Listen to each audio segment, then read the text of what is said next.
لا شريك له وأشهد أن محمدًا عبده ورسوله أعوذ بالله من الشيطان الرجيم بسم الله الرحمن الرحيم ألف لام ميم ذلك الكتاب لا ريب فيه هدى للمتقين عن عثمان بن عفان رضي الله تعالى عنه قال قال رسول الله صلى الله عليه وسلم خيركم من تعلم القرآن وعلمه رواه مسلم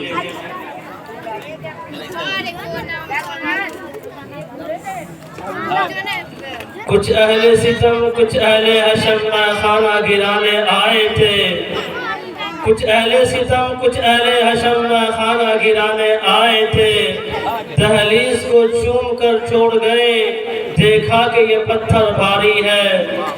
زخموں سے بدن گلزار سہی تم اپنا شکستہ تیر گنو خود ترکش والے کہہ دیں گے یہ بازی کس نے ہاری ہے حضرات علماء کرام مہمانان ذی وقار حضرت جن کے زیر سرپرستی میں یہ اجلاس ماشاءاللہ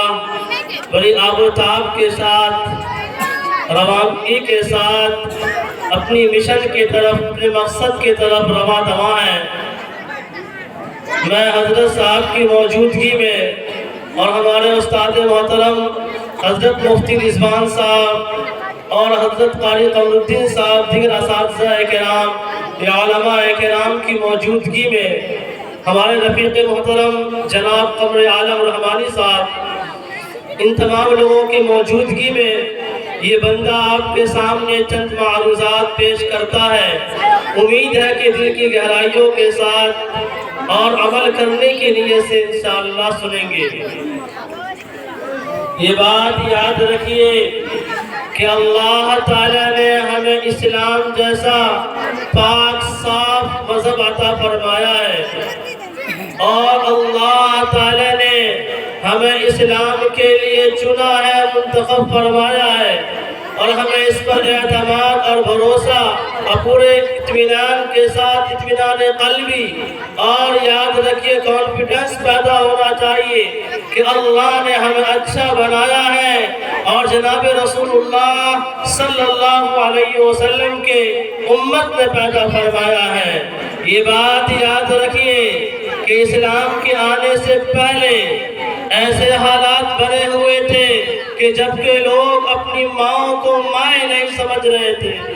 جب بیٹیوں کو بیٹی ہونا اور محسوس کیا جا رہا تھا جب دہشت گردی عام تھی جب زنا خوری عام تھی آپس میں لوٹ مار ایک دوسرے پر ظلم و ستم کے پہاڑ توڑے جا رہے تھے ایسے نازک حالات میں جناب رسول اللہ صلی اللہ علیہ وسلم کائنات کے اندر آتے ہیں اور کائنات کے اندر ایک انقلاب آتا ہے امن ملتا ہے دہشت گردی ختم ہوتی چلی جاتی ہے آپ یاد رکھیے ان تمام کیپیسٹی کے اندر تمام صلاحیتوں کے اندر اللہ تبارک و تعالیٰ نے جناب رسول اللہ صلی اللہ علیہ وسلم کو قرآن کریم جیسا مقدس کتاب عطا فرمایا جس کی صلاحیت اور جس کی فضیلت اور جس کی برکات کے طفیل آپ علیہ السلام نے ان تمام رسومات بدعات خرافات کا مقابلہ کیا اور صحابہ کرام جیسے پاکیزہ جماعت اللہ تبارک و تعالی جناب رسول اللہ صلی اللہ علیہ وسلم کے وقت میں اللہ کے نبی صلی اللہ علیہ وسلم کے زمانے میں ایسے صحابہ پیدا ہوئے جو اس دین کو لے کر کے چلے بڑھتے چلے گئے یاد رکھیے آج کا مسلمان یہ سوچ رہا ہے کہ ہماری حیثیت کیا ہے اور قرآن کریم سے دور ہوتا چلا جا رہا ہے میں آپ کو بتا دینا چاہتا ہوں کہ اللہ نے آپ کو ایسی کتاب عنایت فرمایا ہے آج بائبل کے اندر تبدیلی آ گئی آج تورات کے اندر تبدیلی آ گئی اوریجنل نسخہ اور اوریجنل کتاب جو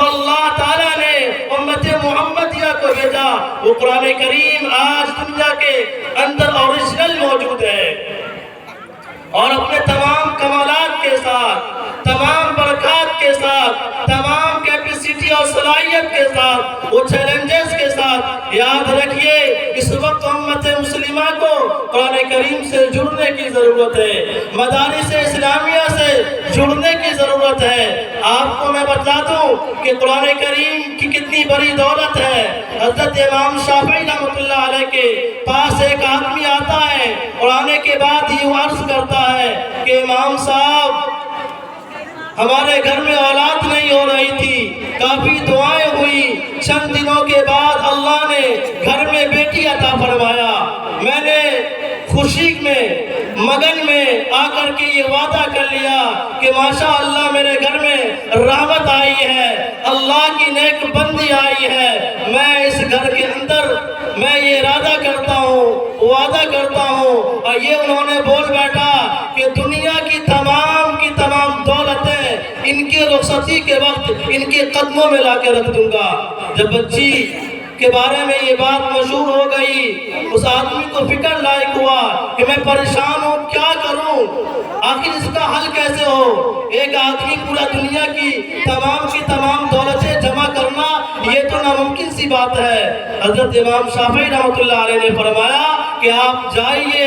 اپنی بچی کو قرآن کریم کی تعلیم دیجئے، اور جب رخصتی کرنے لگیے، جب اپنے گھر سے روانہ کیجئے تو آپ ان کو قرآن کریم دے دیجئے۔ معلوم یہ چلا کہ دنیا کی تمام دولتوں سے بڑھ کر جو دولت ہے وہ اللہ نے قرآن عطا فرمایا ہے۔ اسی وجہ سے قرآن کریم کو پڑھنے والے کو ہلکے میں نہ لیجئے۔ آج پوری دنیا جانتی ہے کہ اتنے جو علماء پیدا ہو رہے ہیں، جو حافظ پیدا ہو رہے ہیں، یہ کہاں سے پیدا ہو رہے ہیں۔ بعض لوگوں کے زبان لمبی ہو گئی ہے، وہ یہ کہتے ہیں مدرسے والے کیا کر رہے ہیں، پڑھائی تو یونیورسٹی میں ہوتی ہے، پڑھائی تو کالجز میں ہوتی ہے۔ میں کان کھول کر کے سن لو لوگوں، یہ مدارس ہے تو اس دنیا کے اندر اللہ کی صدائے بلند ہے،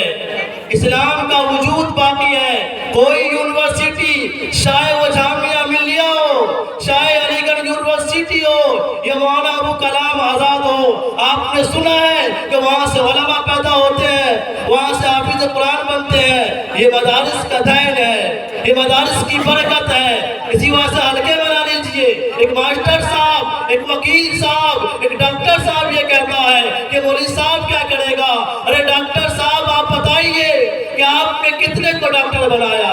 آپ آتے ہیں کلینک کھولتے ہیں، آپ آتے ہیں لوگوں کو علاج کرتے ہیں، پیسے لوٹتے ہیں، لیکن ایک اللہ والا، ایک مولوی صاحب صبح سے شام تک قوم کی خدمت کرتا ہے، اور اس بندے کو، اس بچے کو ایسی تربیت دیتا ہے جو وقت کا سب سے بڑا مفکر بنتا ہے، کہیں امامت کرتا ہے، آخرت کی زندگی سنبھالتا ہے۔ آج ملک کے حالات کس قدر ہے، اس وقت مسلمانوں کے صورتحال انتہائی ناگفتہ بھی ہے۔ ایک طرف اسلام اور اسلامی اثرات کو مٹانے کی ناپاک کوشش کی جا رہی ہے، تو دوسری طرف مدارس اسلامیہ کا پورا ڈھانچہ باطل کے شکنجے میں ہے۔ کوئی دن ایسا نہیں گزرتا کہ مدارس کے خلاف زہر سرائی نہ ہوتا ہو۔ عالمی سطح پر مدارس کے خلاف زہر افشانیاں کی جا رہی ہے۔ کوئی دن ایسا نہیں گزرتا کہ فرقہ پرست تنظیم کا کوئی اہم لیڈر مدارس کے خلاف ہرزہ سرائی نہ کرتا ہو۔ کبھی ان اداروں کو قومی اداروں سے الگ بتایا جاتا ہے۔ الغرض یاد رکھیے، اس وقت باطل طاقتیں سر چڑھ کر بول رہی ہے، تعصب سینوں سے نکل کر شارع عام پر آ چکا ہے، اور فرقہ پرست طاقتیں ہمیں مٹا دینا چاہتے ہیں۔ یاد رکھیے، RSS نے آج پورے ملک کے اندر نفرت اور عداوت کا بیج بو دیا ہے۔ بجرنگ دل جیسی تنظیم عالمی سطح پر مدارس حقانیہ کی کردار کشی میں سرگرم عمل ہے۔ یاد رکھیے، یہ وہ مدارس ہے جہاں اللہ اس کی رسول کی تعلیم دی جاتی ہے۔ اے ظالموں سن لو، جہاں پر انسانیت سکھائی جاتی ہے، انسان کو جینے کا طریقہ اور مرنے کا سلیقہ سکھایا جاتا ہے۔ اور یہیں پر بس نہیں کیا، بلکہ یوں آپ کو معلوم ہے کہ جامعہ اشاعت المکل کنواں لوگوں نے پروپیگنڈے کیے، ان کو لپیٹنے کی کوشش کیے، اور جو کہا جاتا ہے کہ مدارس کے اندر آج دہشت گردی کی تعلیم ہوتی ہے۔ کوئی جائے عقل کما، کوئی جائے فجر کے وقت میں پڑھے تہجد کی نماز، دیکھے طالب علم کو کہ کیا تعلیم دی جاتی ہے۔ بولنا آسان ہے لیکن کر کے دکھلائے، جنگل کے اندر کوئی منگل تو کرے۔ رب کی قسم، اس زمین پر قسم کھا کے میں کہہ دینا چاہتا ہوں، مدارس تو اس قابل تھے کہ انہیں سینے سے لگایا جاتا، مدارس تو اس قابل تھے کہ انہیں پلکوں پر بٹھایا جاتا، یہ مدارس تو اس قابل تھے کہ انہیں ہر ممکن کوشش کیا جاتا کہ آگے بڑھے، چلے، پھلتے پھولتا چلا جائے۔ یہی وہ رب کا کرم ہے کہ اللہ تعالیٰ آج مدارس کے نظام کو اس دنیا کے اندر چلا رہا ہے، اور یہی مدارس کے کوکھ سے جنم لینے والے علماء کرام کی قربانیوں کے نتیجے میں یہ ملک ہندوستان آزاد ہوا۔ یہی اللہ کی صدائیں بلند کرنے والے علماء کرام نے یہاں کے رہنے والے، بسنے والے کو سکون اور چین کی نیند رہنے کے اسباب مہیا فرمائے۔ آج ظالم لوگ مدارس کو مسمار کرنا چاہتے ہیں، مدارس کو توڑنا چاہتے ہیں، عمارتوں کو ختم کرنا چاہتے ہیں، یہاں تک کہ غیر قانونی کہہ کر کے عمارتوں کو ڈھایا جا رہا ہے، بلڈوزر چلایا جا رہا ہے، ایکشن لیے جا رہے ہیں۔ یاد رکھیے لوگوں، کان کھول کے سن لو، مدارس کسی عمارت کا نام نہیں ہے، مدارس کسی در و دیوار کا نام نہیں ہے۔ آپ کو دارالعلوم دیوبند کی تاریخ یاد ہے کہ ایک استاد ہے، ایک شاگرد ہے، استاد کا نام محمود ہے، شاگرد کا نام محمود ہے۔ چاہے وہ انار کا درخت یا کھجور کا سایہ مدرسہ بن جایا کرتا ہے۔ مدرسہ ہمارا نظریہ ہے، مدرسہ ہماری شان ہے، مدارس ہماری روح ہے۔ فرمایا مدارس ہمارا ایمان ہے، اسے گرانے والے خود گر جائیں گے، اسے ٹکرانے والے خود پاش ہو جائیں گے۔ لیکن کہنا یہ ہے کہ آج یہ دن کیوں دیکھنے پڑے، ایسی پریشانی لاحق کیوں ہوئی؟ آج ہم دیکھیں کہ مدارس کی عظمت اور اہمیت ہمارے دلوں میں کتنی ہے۔ آج لوگوں کی لمبی زبان ہو گئی، مدارس کے خلاف بھوکنا شروع کر دیے۔ آپ دل پر ہاتھ رکھ کر کے بتائیے کہ ایک اولاد آپ کی وہ ہے جس کو آپ اسکول بھیجتے ہیں، ٹیوشن بھیجتے ہیں، صبح صبح لوگ اٹھتے ہیں، ان کے لیے بستے تیار کیے جا رہے ہیں، ان کے لیے ناشتے تیار کیے جا رہے ہیں تاکہ بچہ ٹائم پہ پہنچ سکے۔ کیا مدارس میں پڑھنے والے بچوں کے ساتھ، مکتب میں پڑھنے والے بچوں کے ساتھ کیا آپ کا ایسے حسن سلوک ہوتا ہے کہ بچہ نہایا کہ نہیں نہایا، بچہ ٹائم پر گیا کہ نہیں گیا؟ یہ دوہری پالیسی ہمارے گھروں کے اندر ہو رہی ہے۔ آپ ٹائم پر اسکول بھیجتے ہیں، ٹائم پر کھانا کھلاتے ہیں، ٹائم پر لانے جاتے ہیں، اور آپ کا بچہ مدرسہ گیا یا نہیں، کیا پڑھا یا نہیں پڑھا، ایک مرتبہ زحمت نہیں کرتے ہیں۔ تو یہ ڈیفینس اور یہ تعصب پرستی اور یہ دوہرا رویہ ہمارے گھروں کے اندر چل رہا ہے۔ یاد رکھیے گا اگر ہم اپنی بچوں کی عزت نہیں دیں گے تو وہ بچہ ہماری عزتوں کو اچھالے گا۔ لہذا ضروری ہے کہ ایسے نازک حالات میں ہمیں مدرسے کی اہمیت کو سمجھنے کی، مدرسے کے مقام کو سمجھنے کی، اور اللہ کی قسم یہ بات یاد رکھیے، ہم نے مدارس کو جگہ دیا اور اپنے دل میں اس کی اہمیت کو صحیح طریقے سے روشن کیا، یا اپنی نسلوں کو صحیح طریقے سے مدرسے کی تعلیم سے یا مدارس سے آشنا کیا، تو آگے چل کر کے دنیا کی کوئی طاقت یا سپر پاور طاقت ہمارے سامنے ٹک نہیں سکتی۔ یاد رکھیے دل کی گہرائیوں سے دعا ہے کہ میرا مولا ہمیں بھی اور آپ تمام حضرات کو مدارس کی اہمیت اور قرآن کریم کی اہمیت کو سمجھ کر کے ان پر عمل کرنے کی توفیق عطا فرمائے، آمین یا رب العالمین۔